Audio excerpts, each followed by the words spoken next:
Michael Harris was an ordinary man living in an ordinary suburb outside of Cleveland, Ohio.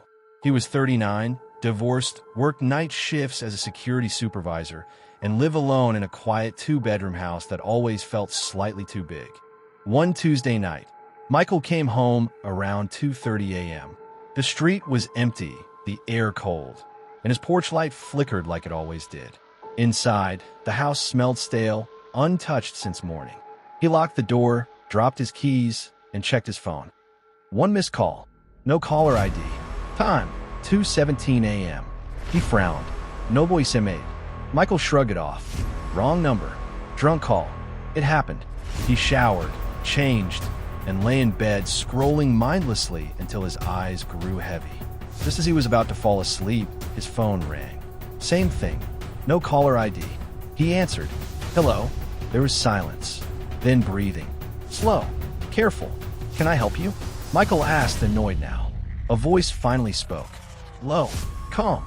Familiar. Why didn't you answer earlier? Michael sat up. I don't know who this is, he said. You got the wrong number. The voice chuckled softly. You were standing in the kitchen. You heard it. Michael's stomach tightened. That's not funny, he said, and hung up. He stared at the dark hallway outside his bedroom. The house was silent. Too silent. He checked his call log. The incoming call was from his own number. Michael laughed nervously. Some glitch. Phones did that sometimes. He plugged the phone into the charger and turned over, forcing his eyes shut. Then the phone rang again. Still charging. Still vibrating on the nightstand. Caller ID, Michael Harris. His heart pounded. He answered without speaking. This time, the voice was clearer. I told you not to ignore me. Michael whispered, what do you want? To remind you. The voice said that you're not alone in that house. The call ended. Michael jumped out of bed, grabbed a baseball bat from the closet, and turned on every light. He searched the house room by room. Kitchen, bathroom, spare bedroom, closets. Nothing. No broken windows. No unlocked doors. At 3:11 a.m., his phone buzzed with a text. From his own number. Check the basement. Michael hadn't been in the basement in months. He rarely used it. The door was at the end of the hallway. Slowly, bat in hand, he walked toward it. Another text. You forgot what you left down there. His hand shook as he opened the door. The basement light flickered on, revealing concrete walls and old storage boxes. At the bottom of the stairs, something sat on a chair. A cell phone. Old.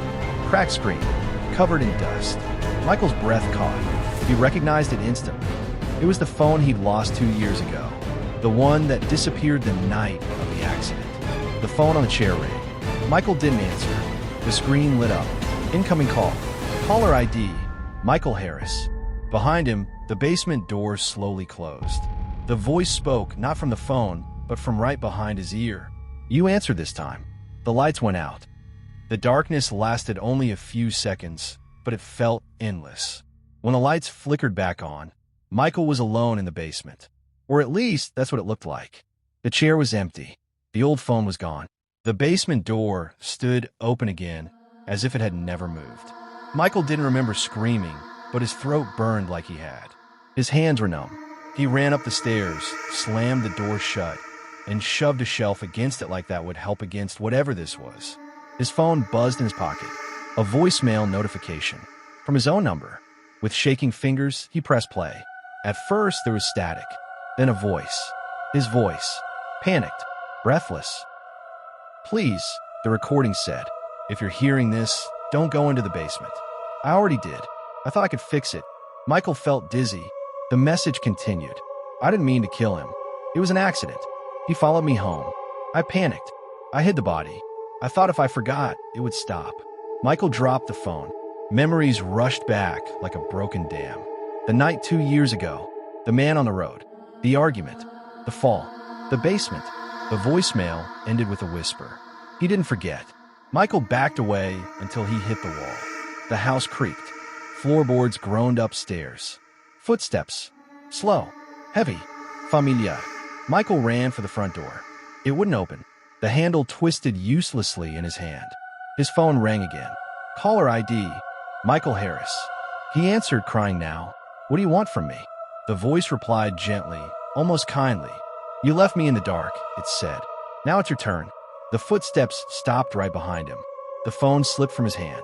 The last thing Michael saw in the reflection of the dark window was a man standing inches away. Same face, same eyes, same guilt. The lights went out for good. The house on Maple Street was sold 3 months later. The new owners complained about one thing. Sometimes late at night, the phone rang. No caller ID.